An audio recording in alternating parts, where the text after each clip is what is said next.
तुम लोग नए हो तो सब्सक्राइब करो, वो जो लाल वाला बटन है उस पर फूट फेंक के मारो या फिर मोमबत्ती, मुझे नहीं पता, बस क्लिक करो। गाइस नमस्कार, प्रणाम, जय माता दी, हर हर महादेव। मैं हूं आप सबका भाई, आप सबका दोस्त राइटर संतोष सम्राट। और अभी आप हमें देख रहे हैं जाने माने मैथिली और भोजपुरी के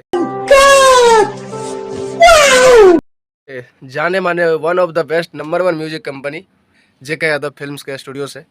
और अभी हम जेके यादव फिल्म्स के स्टूडियो में मौजूद है और हमारे साथ है हमारे रिकॉर्डिस्ट भाई राहुल राज जी और हमारे सिंगर हैं वीरू यादव जी।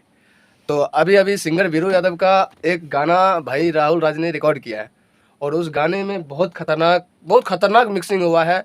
और जो डायलॉग है चंद मतलब थोड़े सेकंड का हम आपको सुना सकते हैं, फुल गाना सुनाएंगे कॉपीराइट आ जाएगा, बस हवा निकल गई। इसके लिए हम कॉपीराइट की वजह से थोड़ा सा डायलॉग वाला सीन सुनाएंगे। तो एक बार सुनाइए।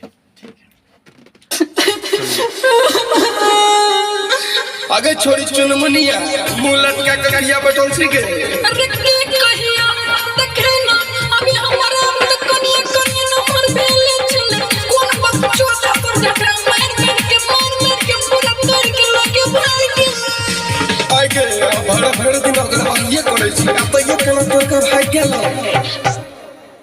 तो सुन लिया आपने। अभी फुल गाना सुनते हैं, उसके बाद देखते हैं क्या होता है, कैसा मिक्सिंग हुआ है वो सब सुनते हैं। इसीलिए समझ रहे हो ना?